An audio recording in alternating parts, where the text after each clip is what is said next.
Hi, everyone. Welcome to this Network Capital book discussion with Dr. Tarun Khanna and Dr. Jeff Jones. They've written a book called Leadership to Last: How Great Leaders Leave Legacies Behind. It's a book that I've thoroughly enjoyed reading and reflecting. And today, in this discussion, we're going to discuss some ideas that they advance in the book and have a little bit of a back and forth about it. So, thank you so much, Dr. Khanna, Dr. Jones, for joining us. You've both had really productive pandemics, like publishing books after another, teaching classes. I heard, Geoffrey, you actually redid your garden. So, I mean, kudos for all of you, all of that. So, tell us about this partnership. How did you guys start thinking about this book, and how did this idea first come to you? Tarun, that's for you. Okay, let me kick it off. First of all, of course, thank you for having us, and it's really nice to be part of this community with which I've spoken in the past. It's quite lovely what you guys have created. Jeff and I like to say, like chalk and cheese. You couldn't imagine two more different people. Jeff is a historian professionally. I'm an applied math person.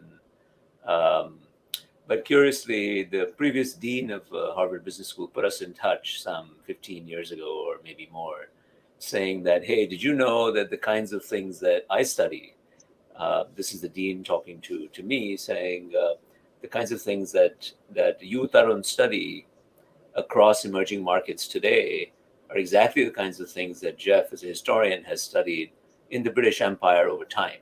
So in academic jargon, I was exploiting cross-sectional variation at a point in time, and he was exploiting variation, we say time series variation as a historian over time. And that's how we kind of met and wrote a paper, I think, back in the mid-2000s, maybe around 2006 or so. And then when Jeff had this idea to begin to record, initially audio recordings of iconic leaders, and he'll tell you the story of how that started in Chile. I joined in and said, we really ought to do it by video. We ought to do it at scale and do it like 10 times bigger and this and that. And so that led to the creation of the Creating Emerging Markets video database, which for everybody on this call, you should spread the word. It's a free public resource that HBS has created for teaching and research. And we're on a mission to evangelize it. And this book actually, one of the key purposes is to get the message out there that these videos exist, that they are clips, they're easy to use, they're completely free, and they expand the repertoire of amazing people from whom we can learn something. So that's my gist of how we got together. Jeff, you want to talk about Chile maybe? Okay, I begin by saying I think we have very complementary skill sets. I mean, you mentioned history and maths. I mean, I always say Tarun's very clever and I'm very organized. And that's a perfect way to organize a book, as a matter of fact. But how the project began is interesting for why it's useful.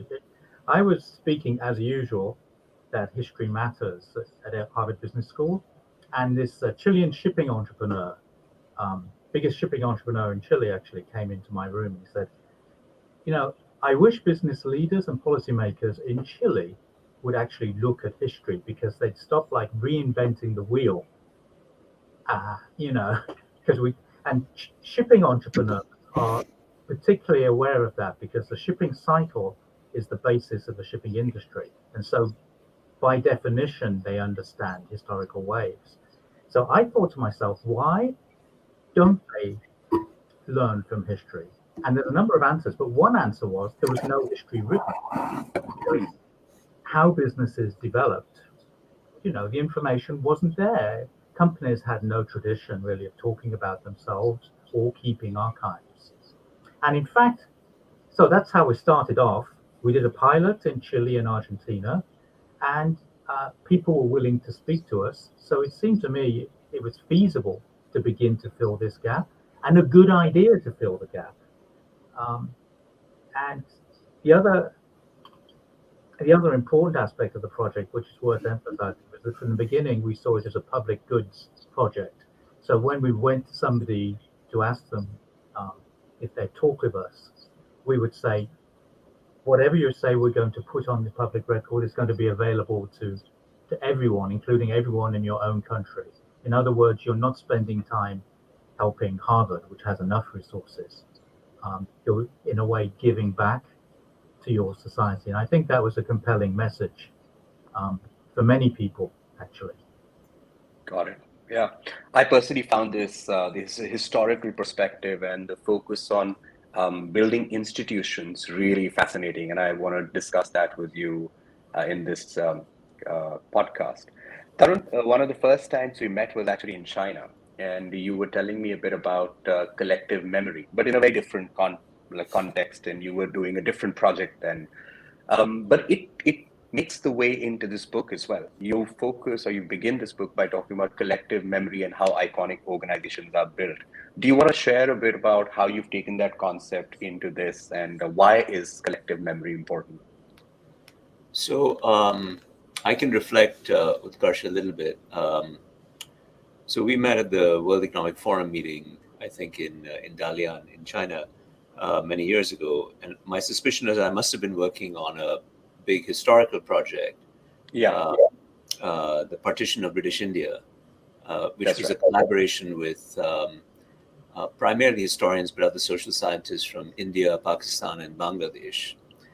Shockingly to me, it was the first time that scholars from all three countries, which often have tense relationships, had come together to study something that has reshaped the fortunes of 2 billion people out of the world's 8 billion today. And one of the things I was struck by in those many conversations, where I was really more the head of an institute at Harvard that was organizing it, I had absolutely zero expertise in the partition as a phenomenon, other than the fact that I'd heard childhood stories from both my sets of grandparents about living through it, as many of us from the subcontinent would have had the same experience. And I was just struck by how, both the longevity of that collective memory mattered even in contemporary times to individuals, to organizations, to communities, and so on. It wasn't a conceptual revelation, but it was really in your face because it was so personal. And I think in these stories, also you see the ethos. You see the story of the Chettiar families, a mercantile community in southern India. And there's one very evocative interview in the book of the gentleman who's behind Nalli Saris, which is a Right. very important sari maker, garment maker in southern India, talking about several generations in his family who went to Burma along with the Chettiar community, built a very profitable money lending business to the Burmese, which of course was a very rich country in that time, in the 19th century. People often refer to it as the Silicon Valley of that time. Shockingly, when you look at Myanmar today. And then traces it how they were smart enough to get out before the Burmese turned against them in the aftermath of the British leaving, and come back and set up a new set of institutions. But what runs through all this is, if you will, the memory of how to organize these very high functioning, dispersed networks of entrepreneurs that goes through 3, 4, 5, 6 generations in some ways. And Jeff, I'm sure, will have plenty of other such stories about the idea of memory and how it matters to a historian and to our context.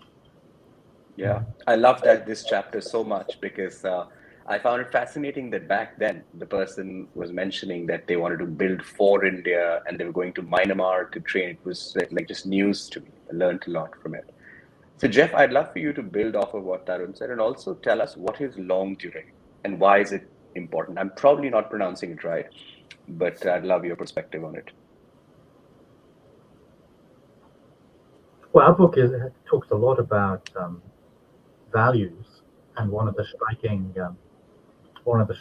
things is how in Indian businesses that we're looking at in particular, values are passed down very strongly from one generation to another generation, and people tell these stories about these values. I mean, Gandhi, for example, appears in several of the interviews, and it's passed Yeah. on from grandfather to son to son. So collective memory comes out as like really, really shaping present day actions and understanding.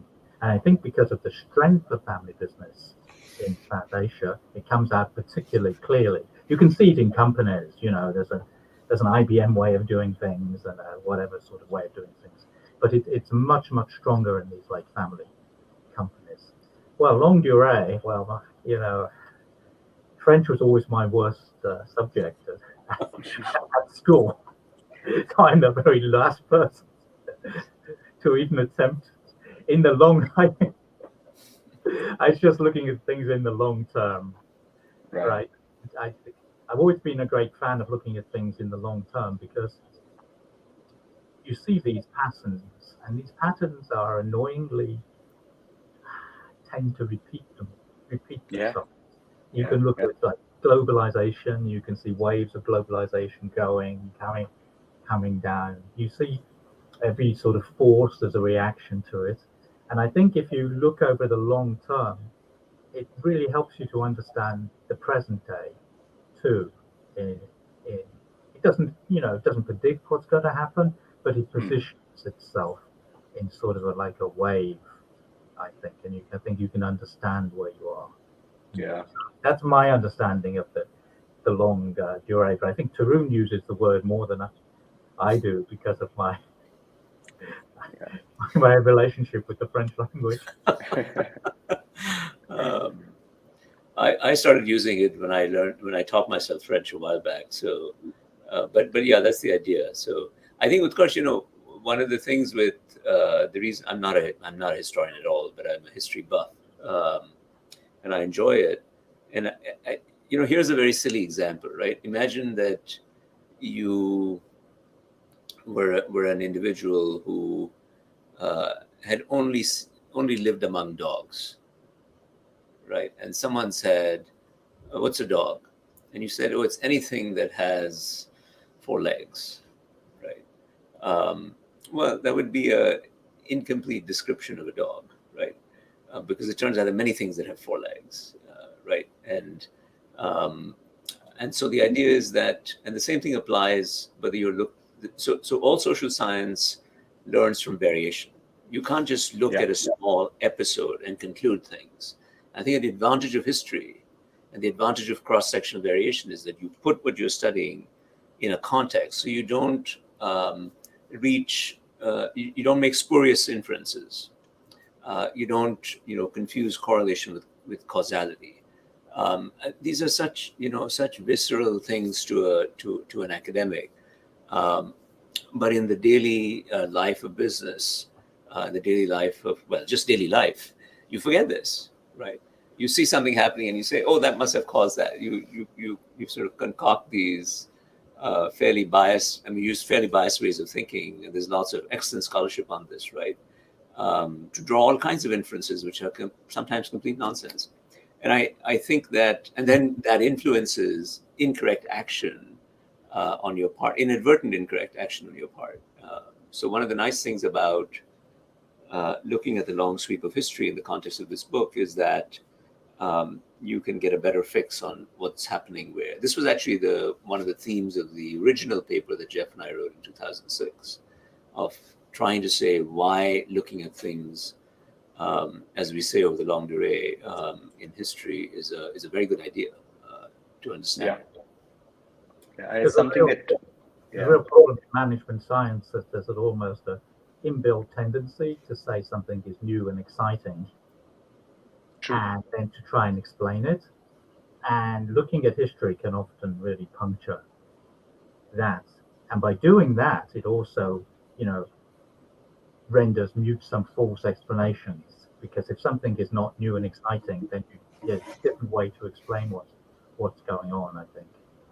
Yeah. Personally, I think that history in business education is so important. As I believe it was Twain who said that, right? History doesn't repeat itself, but it often rhymes. And it's so important that all of us, with IMB, get a sense of the history as we study different countries and interconnectedness, which you also explore in the book. I loved the focus on institutional change that you talked about. And it's actually very different from, say, one individual creating a splash. So contrast that for me and for our listeners, that why is institutional change important? And how does entrepreneurship, like especially the one that you studied in the book and the paper, has created institutional change? And how is it different from the flash in the pan, the unicorns, the valuations, etc., that we hear of these days? So let me start. First of all, I have nothing against unicorns. I think more power to unicorns. Some young person who is coming up with a creative idea and getting to a very healthy valuation, fabulous. Yeah, I it's awesome for them. Yeah. It's fabulous, awesome, awesome for society also. I mean, presumably, there's as economists say, reveal preference. If they got to a high valuation, it must be because somebody's buying what they're selling. So they must at least think that they're better off, at least in the short run, if not the long run. So more part of them. That said, I think there's something really very special about the people in the book. That these are people who you know, adjusting for exuberance and the state of capital markets today might very well be credited with super unicorns or 10 unicorns in the course of their career. If you had the adequate sort of mental experiment, the adequate counterfactual experiment to run.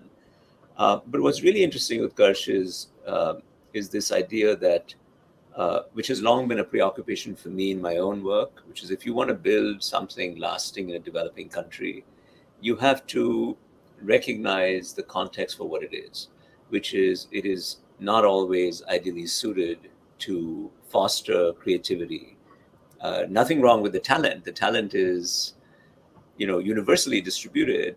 But just taking my own backyard here, I'm sitting in my office at Harvard. If a kid walks in here with an idea and says, I want to launch a new enterprise, I'm not saying it's easy for him or her to do it, but it's relatively easy for him or her to do it, even compared to, say, Bangalore in India, which is my other kind of home, if you will, a startup home. It's just much easier. There's such a thick collection of supporting structures in place to make things happen. So what's special about the people in this book from all over South Asia, but also a few comparables that we've put in from Brazil, Colombia, South Africa, Nigeria, Indonesia, etc. What's special about all of them is that they haven't taken the conditions in their backyards as an insurmountable constraint. They've just said, let's do something about that. Now, they could have fallen into the trap that most people fall into, which is it's too hard and it's the role of the government to do it. Or if I do it, other people will benefit from it, and so therefore, why should I do it? And none of them have fallen prey to that. And to me, that turns out to have worked out really well for them. But it's also had 1, 2, 3 orders of magnitude multipliers of benefits for society around them, right? So what's a contemporary example, right? Let's see. So Kiran Mazumdar is in the book. She's a very good friend of mine, an old friend of mine. I would even say, if she allows me to say it, a mentor to me. But she's been trying forever, not just building a biotech enterprise, but trying forever to build this thing called, I think it's called ABLE, which is Association of Biotech Something Enterprises. That does not have Biocon at all at the time that it started, right? Because Biocon, in some sense, was biotech in Bangalore. But to build this ecosystem out so that other people can jump in and collectively they become much stronger is an act of, I would say, inspired entrepreneurship, every bit as important to the long run structure of that milieu as is Biocon itself, the biotech company. So that's an example of somebody who steps out and says that not only will this help me in the long run, or maybe I need it right now, but it'll also help the fabric of society. So that's what we sort of mean by institution building. And I'm sure Jeff can educate us all about how you see this play out in history all the time. Yeah. Well, in our book, it's interesting that it's very the process is generally incremental, and there is a great deal of learning going on. And even very senior people are still learning. It's one of the excerpts is from Mr. Tata, and he's talking about the failure, really, of the car project. And it's a very interesting excerpt because he's saying they didn't realize that the base of the pyramid type of consumer doesn't want to be told it's the cheapest ever car around, that they have expectations. You know, they don't want that. Right. And that's from somebody. That's a very good organization, and he'd been in business for decades, and he's still learning, and they're still thinking through what the implications of that. And you see that again and again in this story. So it's the process of learning and absorbing and changing incrementally, I think, is really, really, really interesting. Change comes slowly and with difficulty for many people in this book, but it really makes a difference. Yeah. Because they create enduring change, which creates value for society over the long run, which many unicorns will end up doing, hopefully. But many of the books examples that you've captured in the book, they have done that for multiple decades. And I think that kind of education is useful for business students today and for investors, leaders around. And you do all of this through storytelling. And you explain storytelling through the case of, say, Tocqueville, Howard Zinn. So maybe you want to tell us a bit about who these two people are and why did you put them in the book? Because it's fascinating, the particular aspect that you talk about. I can read out that particular sentence if you don't remember, but I'd love for you to reflect on that. Go ahead and read it so people, if you have it. Yeah, it'll be fascinating. It's right in front of me. So French diplomat Tocqueville's narration of democracy in America of a year in his travels in 1837 conjures up the idea of America as a home of individualism, liberty, and democracy, with a healthy dose of free market principles. In contrast, less left-wing historian Howard Zinn, in his People's History of United States, offers narration in the form of marginalized. They neither experience liberty nor have the freedom to express creativity in the same American society. They're all as different as chalk and cheese. And that's the same expression that Tarun used to describe the difference between Jeff and himself. But obviously, jokes apart, why did you tell this story, and why should people know the difference between storytelling and the various biases it carries? Since I'm guessing with chalk and cheese, it must have been me who wrote it. So. It was you. I'm trying to remember what inspired me to write that. I think I was just trying to communicate that, look, here are two, serious observers of the same time period, right? Albeit one writing reasonably contemporary times and one writing decades and decades ago, but looking at the same period and seeing things with very different lenses. Who knows what was going through Tocqueville's mind when he was traveling around the country at the time. But he must have brought his own, French biases to the party and interpreted data the way that made most sense to him. And I have no reason to think that he was anything but sincere in putting forward his storytelling about what he saw as unique about America. But Howard Zinn's book, which really made an impact on me when I read it a long time ago, I forget when, maybe I was in grad school or something when I picked it up. It's so different from the story that you hear about America as someone like me growing up in India, or as an immigrant to this country, or what's even taught in most schools, right? And recently you've got the New York Times coming up with what is it called, Jeff, 1657 or something? This massive project, which is basically saying that America started, I may be saying this incorrectly, but America started when the first people were forcibly brought here from Africa. And that's a very different articulation of what America is than saying the Pilgrims landed, and so on and so forth. So I think it's really important to know through whose eyes are you seeing the world.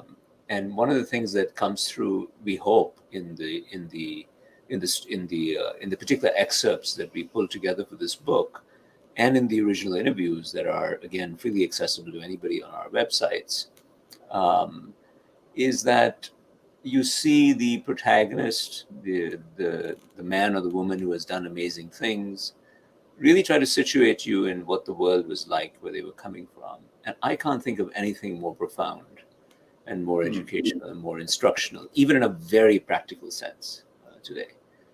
Because going back to the point that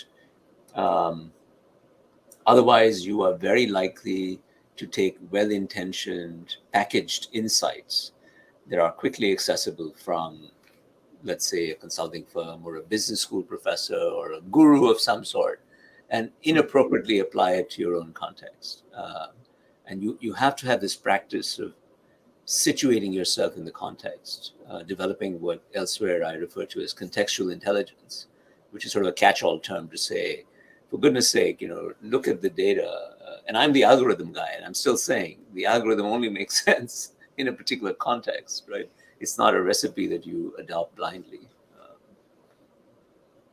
It's interesting that from the point of view of storytelling, there were different stories about Indian business, right? So a story told in India, at least till recently, was that business was like horribly exploitative, not at all acting in the interests of the country at all. It's changed a little bit recently. Still, that sentiment is still there. Our story is rather different. It's a story of these people with strong value sets, really trying to do some good for the country, even as they build viable businesses. And that comes over very, very, very strongly.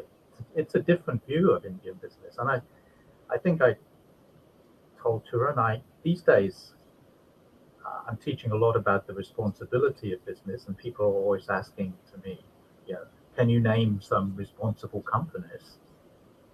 And I've got, Goodrich, Tantas right up in my top of my list, and I'm struggling to find responsible companies in the United States. And yet, from at least in the past, any Indian hearing that would think I was completely insane and hadn't realized that these were exploitative companies. So, so Indian business is a great case of two different stories, I think. Yeah. And I would say that this is, the thing that Jeff is highlighting as a non-Indian, right, is to say that with an outsider's eye, when he looks at it, this is what he sees. Let me take the insider-outsider lens as an Indian, right? Utkarsh, as you know, I'm parts of many, government commissions and this and that, trying to contribute to, in my own small way, trying to add something to the institutional development of India. And there is still a deep-seated aversion to the private sector in India, in large swaths of the private sector, large swaths of society. And it comes from people that I respect a great deal. So it's a legitimate view, but it's a very, but it's only one view, and it's quite flawed as a summary of everything. Sure, there are exploitative businesses everywhere, including in India and in South Asia. There are corrupt businesses everywhere, including in India and South Asia. But that's true for all sections of society, and it's true in all societies. So it's true of the political classes. It's true of media. It's even true of civil society is sometimes not quite behaving the way it pretends to behave. So, and business, I think, is and can be a real force for good. And what we're trying to do is ask people to take another look at it. Got it. No, this is fascinating. You talk about audacity of intent, humility of demeanor, and steadfastness of purpose. And I think that's perhaps how you selected the people you featured in the book. Maybe you want to tell us a bit about how you went about it. What did Jeff and you discuss before you put this list together and then started working on it? Jeff, why don't you go first?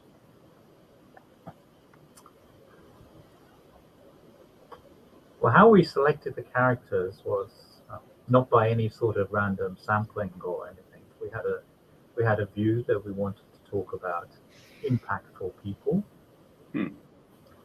As the project developed, we widened what we meant by impactful. And so we started with the obvious candidates, the head of the big business houses. As we went on, we went to an actress like Shabana Azmi or NGO person like Shamla Dejuja. But always our question was, are they impactful? And then HBS is very lucky. We have an office in Mumbai. They gave us constant sort of advice.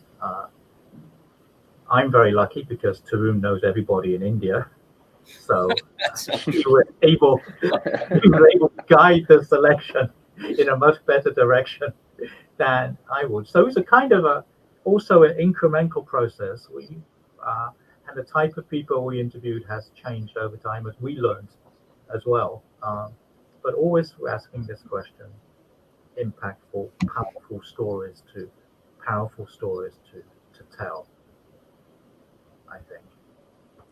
Yeah, I would say, just to add to what Jeff is saying, that impact should not be even remotely equated purely with material success. That to me is very important to appreciate, and entrepreneurship should also not be equated with purely entrepreneurship for personal profit.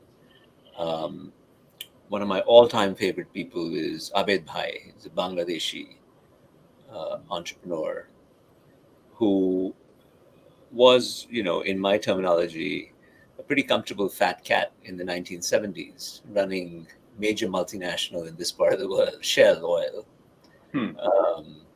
when his country was formed, Bangladesh, in the horribly gruesome partition of East and West Pakistan. And Abed Bhai, as he came to be known, sadly he just passed away, felt compelled in that time and during the massive cyclone that hit Bangladesh at the same time to do something about the thousands of people who were dying. And, like Jeff says, things are incremental almost all the time. So it's not that he sat down and said, I've got to build a big institution. He said, I need to solve this problem that is not okay for me to not do something about. And he started building houses with a small grant from Oxfam for people whose houses had been swept away. Today, 50 years later, it's the world's biggest nonprofit by far. I would say it's certainly the best run that I've ever come across, and that includes most companies. Best run organization.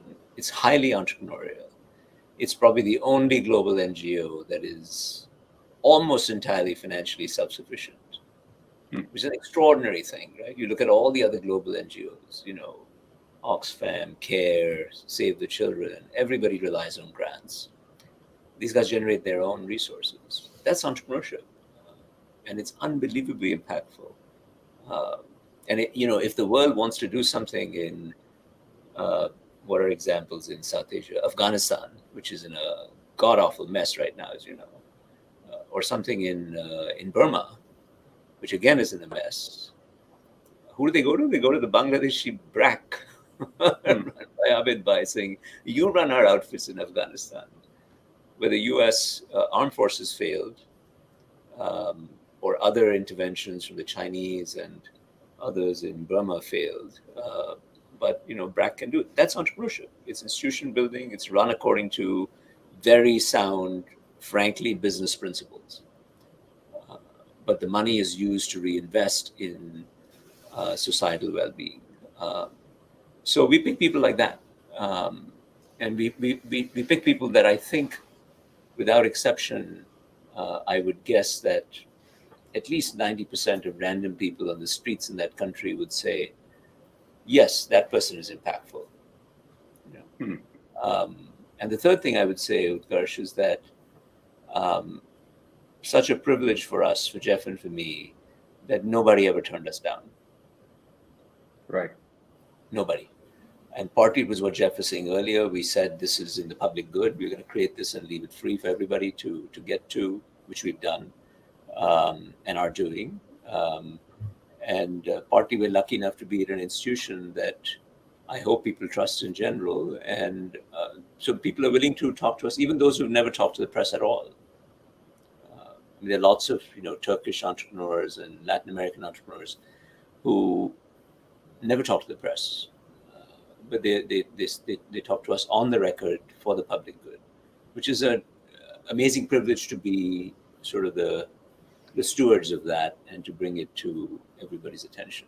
So I'm very happy about that. The intent also matters, right? To business school professors of a respected institution, your intent of asking questions or probing is very different from, say, sensationalizing a headline or sort of misquoting somebody, which, from what I understand from family business owners, tends to be a fear that they run. And you've captured a wide range of entrepreneurs, institution builders, not just from India, but like this Patrick Chalhoub from the Middle East. There's people who've captured, as Jeff was saying, people in India, but outside the realm of business who've done interesting things. So this entire selection is fascinating. People should definitely check it out. But in all of these characters that you've picked out, there's an interesting relationship that they have with the state, the government, so to speak, and they've had to navigate some of the challenging ways. Why do you think they had to do what they did? And is it changing? Is working with the government becoming easier as times are progressing, or is it as challenging as some of the case studies here depict? Because there's a full-fledged chapter on corruption. And I'd love to see how these builders navigated all of this. Well, I can talk at the past, and maybe Tarun can talk about the future. Go ahead. I mean, we've got sort of lurid details about the challenges of the licensed Raj. But Bajaj, people were waiting like 10 or 15 years for a Bajaj scooter and things. So the full horror comes out, I think, historically, in the difficulties of building a business. And we can see some of the strategies they adopted. I mean, some people say explicitly they just didn't go into any activity that involved the government because they knew they would face issues of corruption, for example, which was a clear strategy.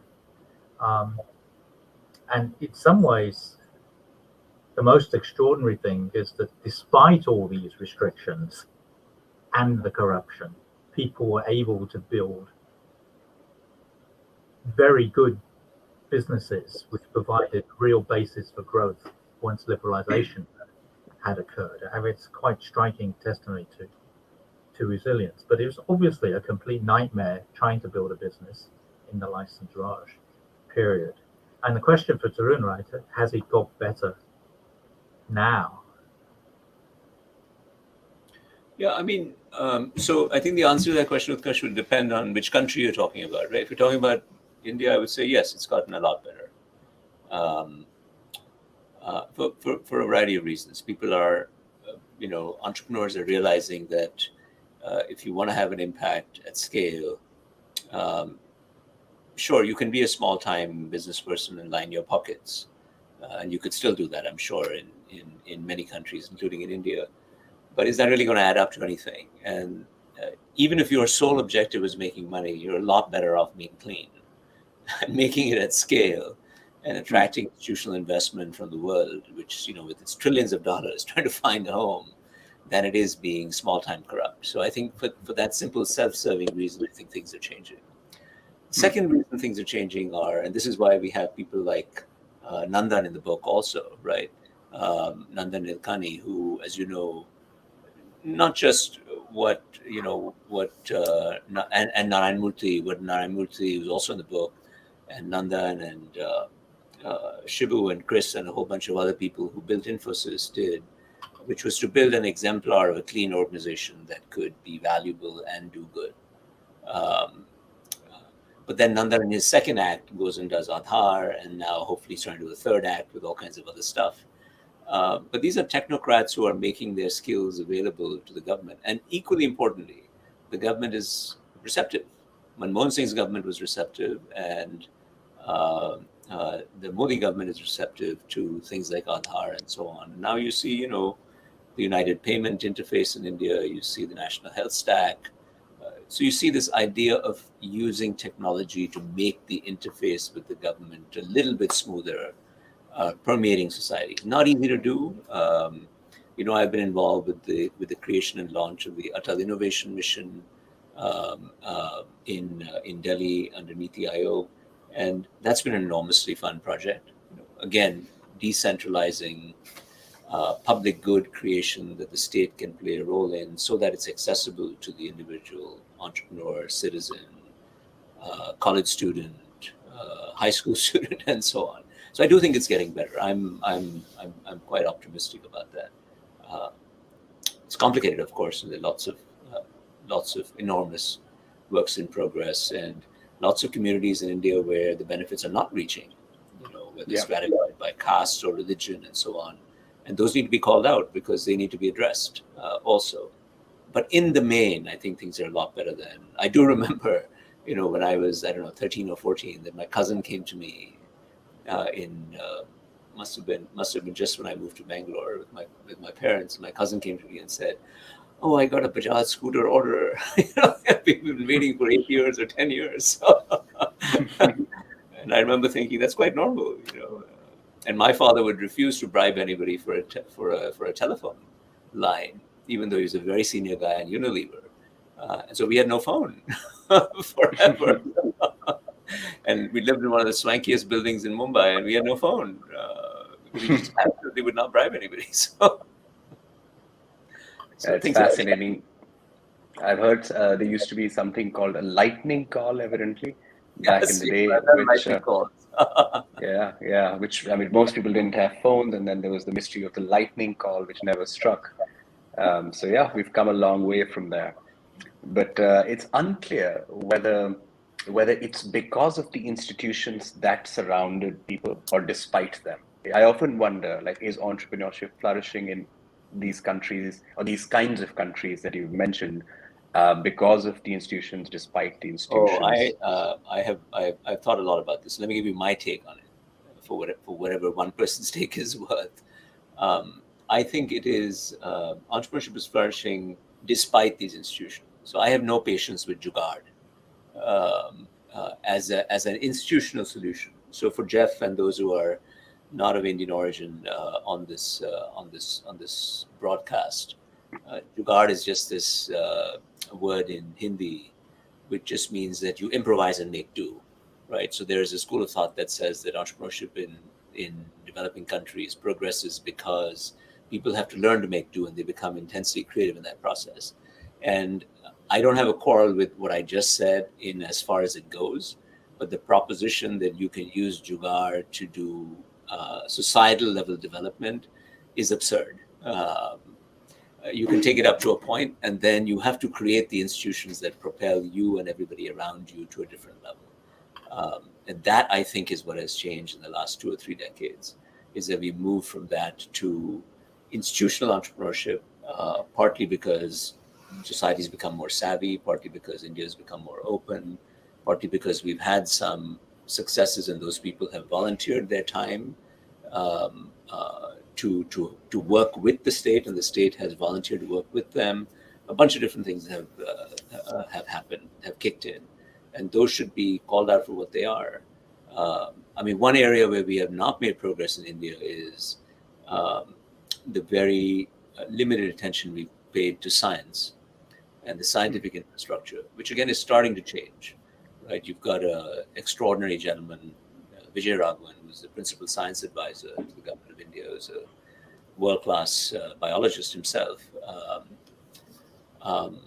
But those are institutions that have not been nurtured, and it's going to take, like anything else, 10 years. As Jeff said, it's incremental, but it's happening.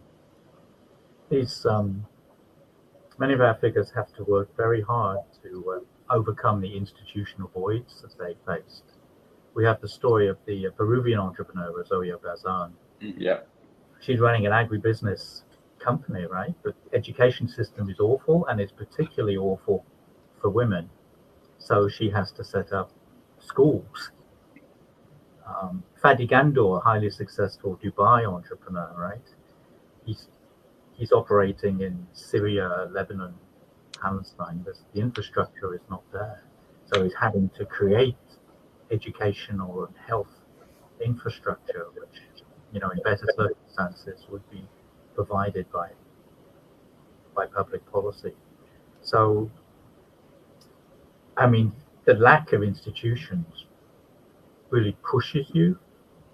You have to do things you wouldn't have to do in the United States, and it's tough.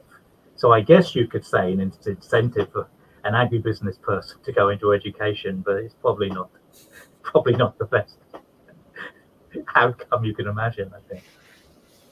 Yeah, that's a tricky relationship. Yeah. Rosario example is a good one.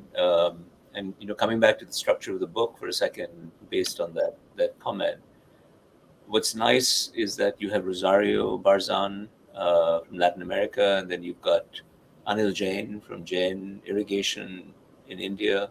And in a sense, they are facing, at least at some macro agriculture level, facing very similar constraints, similar institutional voids of lack of education, lack of agricultural credit, lack of ability to absorb new technology. And they're coming up with fixes, not just for their own companies, but for the sector writ large. And that's to be credited and saluted, I think, in every possible way. And now going back to the previous comment about what are the institutions that are missing in that broad space of agriculture, which, as you know, Utkarsh, absorbs such a large proportion of our workforce in India and in many developing countries, with woefully little contribution to GDP, certainly not commensurate with the number of people that it employs. What's missing is the science. And it has gladdened my heart no end to see in the last couple of years how ag tech as an investment sector in the venture community and private equity community in India has really shot up. And I'm an active investor in ag tech because I think it's really important to do. And the prospect of really changing the lives of farmers, poor people involved in agriculture, as well as everybody in the agricultural supply chain, all the way to my mom and dad who are living in Gurgaon and eating the food that comes out of the farms. The prospect to touch all their lives is quite extraordinary in a very short period of time. So it's great. So you can see both the adaptation to the institutional voids, the circumvention of the voids, the amelioration of the effects of the voids, and over time, the use of science to really catapult us to a non-jugaad level in some ways. Understood. I loved this aspect as well. The same characters coming back in different segments of the book, and you could also relate, like Bangladesh, Peru, Lebanon, Syria, India. Maybe there are some commonalities. So I think the readers of the book will enjoy that aspect and connect the dots between the various points of view. So talk to us now a bit about Schumpeter and how he makes his way in the book, and why it's people to understand why, as you say, economic change cannot be explained through economic factors alone. Jeff, is that you or is that me? That was definitely you. So, Utkarsh, you're picking out all the sentences that I wrote. So yeah, this is a line that my background's in applied math, and then my PhD is in mathematical economics. So, and I teach a class at Harvard College that I think our economics department would not easily want to teach, because I started by saying that I love having access by virtue of my training to economic reasoning as a tool in my toolkit, but I refuse to be held hostage by it. It's a useful, tool in a toolkit, but there are other useful tools and toolkits also. And I was very taken by that particular line in Schumpeter's, theories of economic development that said, as you just articulated, that you cannot explain economic dynamism purely by economic factors alone. And these days, the economics profession has come to that view also reluctantly. And what we as economists have done is we've appended the term behavioral to everything, right? So economics has become behavioral economics, finance has become behavioral finance, strategy has become behavioral strategy. It's a way of us acknowledging, the economics profession acknowledging that, you can't mathematically model everything so neatly. And I'm a big believer in mathematical models, that they are parsimonious way to organize messy realities. I get it. But there is a role for other forms of thinking, for immersion, sort of almost anthropological immersion, if you will, in the phenomenon, for thick description that the anthropologist Clifford Geertz used to talk about in his amazing writings. I once wrote a short piece called, what was it called? Clean Models and Dirty Hands was the title. And I think that summarizes my worldview, which is there's a role for clean models where you abstract from reality and you put forward a parsimonious description of complicated things. But there's a role for dirty hands, which is you take the clean model and you go and say, put it in front of a phenomenon and you say, okay, well, it explains this, but look, it doesn't explain this. And you go back and do a better clean model. And that iteration is how good scholarship proceeds, right? So someone like me would, in my early scholarly days, write a clean model and then go to someone like Jeff, and Jeff would say, well, I looked at this in detail over 100 years and this doesn't sound like at all what happened. And then I'd have to redo the model. And that's how good scholarship should work. Yeah. It's interesting that at Harvard Business School in the 1940s and 1950s, they set up a center for the study of entrepreneurship. And Schumpeter was in it. My business history predecessors were in it. Sociologists were in it. And they were looking particularly at non-Western countries and asking questions like, why isn't entrepreneurship developing so much? What was it wrong? And they put all these factors, sociological, cultural, social, together. And then that was kind of lost as academic disciplines became more and more specialized, and people wanted clean models about things. But what they were doing, I think, repays a lot of revisiting, because I think they realized the way that you're really looking at complex systems, and single explanations for complex systems are never very good, I think. Yeah. The word meritocracy appears multiple times in the book, and I know that both Tarun and you would have discussed including this word. You both teach at a very well-known meritocratic institution, I would think, and one of your colleagues, Michael Sandel, has written a book about the myth of meritocracy. Tell me your thoughts. Why do these entrepreneurs mention meritocracy multiple times, and what's your considered view on this subject? Is entrepreneurship or the development of entrepreneurial ecosystem in these countries largely been meritocratic?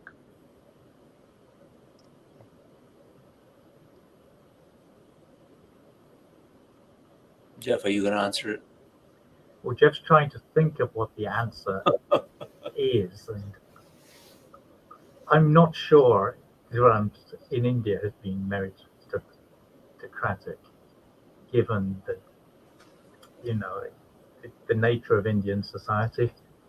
There are certain advantages coming from certain backgrounds, I think, and certain family connections, which tend to work against meritocracy. That would be my take on the situation. Tarun? So So on this, I do have a considered view for reasons I'll explain in a second. But on Jeff's specific comment, I would note that, for instance, if you look at the commentary of M.V. Subbaiah in the book, or you look at Rahul Bajaj, or you look at Adi Godrej, Syed Babar Ali as well, he mentioned. Babar Saab, Syed Babar Ali from Lahore. In all of them, you'll see that, of course, they recognize that maybe their descendants would have disproportionate advantage by virtue of their position in society.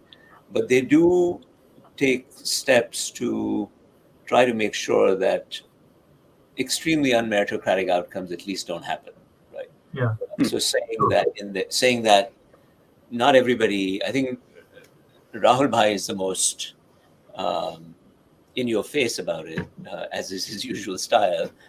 He will say that, all the fingers of your hand are not the same, right? So all my children and nephews and nieces are not going to be the same. And some of them should be running the business, some should be, doing something else. And you do see that attention to meritocracy at that level. But Jeff is right. In the main, there are too many parts of developing countries, all developing countries, and India is no exception, South Asia is no exception, where very vast swaths of the population simply don't have access at all. And this has been a preoccupation of at least the last 15 years of my professional life, is to, again, in a very, very tiny way, do something about this. There is you mentioned Michael Sandel. Michael was kind enough to endorse another edited book that will be published by Oxford later this year globally, called Making Meritocracy. And it's written with the historian of Imperial China at Harvard, Michael Sonyi. And it really took me out of my comfort zone, because I had to work with, of course, historians like Jeff, but philosophers, anthropologists, mathematicians, lawyers, to really think about the foundations of meritocracy in China and India from antiquity to the present. So I've spent a lot of time thinking about how, first of all, I do think that the people in our book, in the Jones and Khanna book, are first and foremost proponents of meritocracy, and that's the right way to think about them. But it's still the case that meritocracy is a work in progress in developing countries. I think even honestly, in developed countries, and Sure. I think there's some evidence in the United States, it's even. Oh, absolutely. You're right. Absolutely right. Yeah. Yeah. We're coming towards the end of the session, but I do want to ask one or two more questions if you guys still have time. Sure. Yeah. Yeah. The final section of the book talks about the invisible hand, like Adam Smith creating responsible value.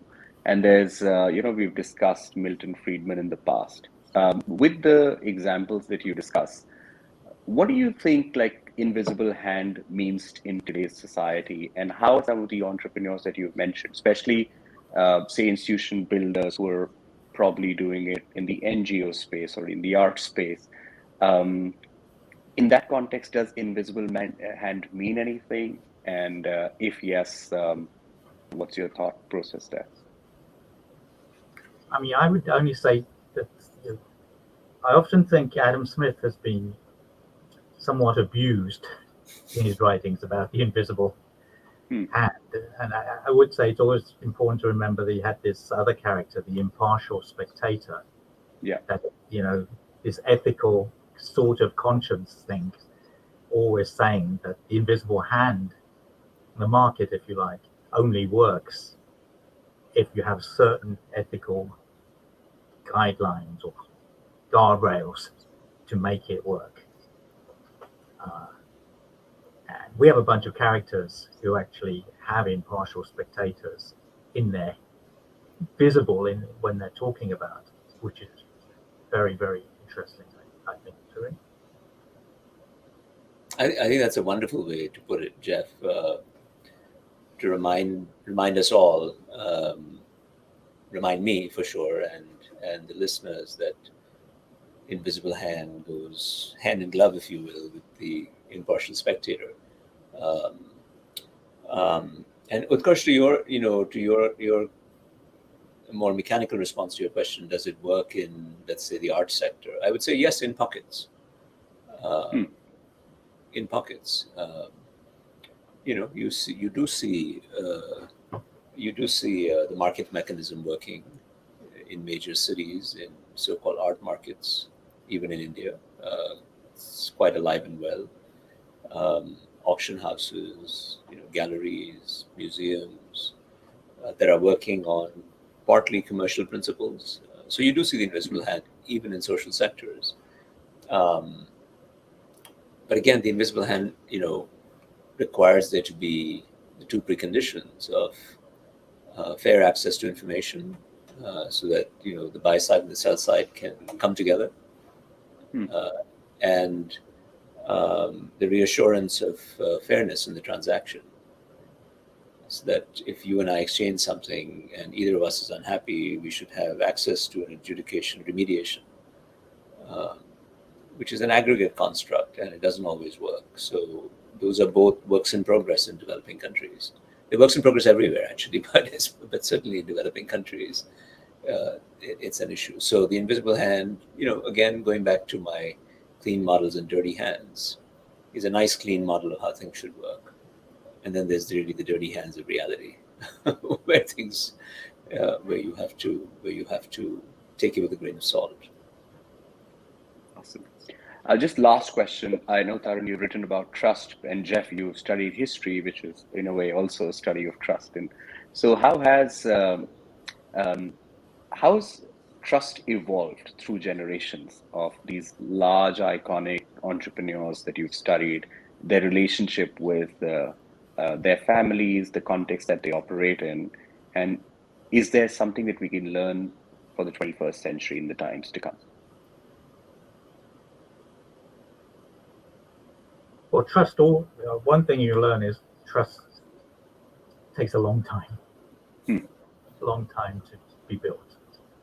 And that's, a story of Goodrich or something, or Tatars. It's a story of, repeated actions slowly building like trust and confidence in the brand. I think so. Trust is nice to have, and I think it's only built slowly, and I think it can be easily lost as well. Yeah, I would say I would even go so far as to say it's pretty much at the center of the plurality of the stories in the book, if not the majority of the story of the books, maybe even the majority, um, maybe even the unanimity, depending on how you read each set of stories in the book. But it's absolutely central. In fact, one of the first academic papers that Jeff and I wrote, off the video interviews before we even wrote this book, or put together these collection, was an academic paper on reputation and trust being the centerpiece that goes, being the central construct that goes the furthest in explaining all these episodes, than anything else. So if you think about the most parsimonious description of what would explain many of the stories in our database, not just the ones in the book, but the 150 plus entrepreneurs, uh, most of whom are not in the book, for space reasons, if nothing else, that it would be trust, their ability to inspire trust. Yeah, yeah, absolutely. Just, is there anything that I should have asked you that I haven't, or any parting message for our listeners who's going to be watching it later or who are watching live? Yes, a very procedural thing, which is, as I was saying at the beginning, the motivation for writing the book was to draw attention to a free resource. And so, and the free resource, you can just Google HBS Creating Emerging Markets Project, and it'll take you to hundreds of hours of amazing video, uh, of all these people and more. So spread the word. Absolutely. Sure. And yes, check out the book on Amazon. Feel free to give comments and feedback to Jeff and Tarun. I really enjoyed and learned a ton from the book. Thank you both for your time, and I look forward to having you back soon. I know your new books are coming out. As I said, a very productive pandemic, I must say, for both of you. Thank you, Utkarsh. It's nice to be with this group. Yeah. Thank Take you very care. much. Thank you. Bye-bye.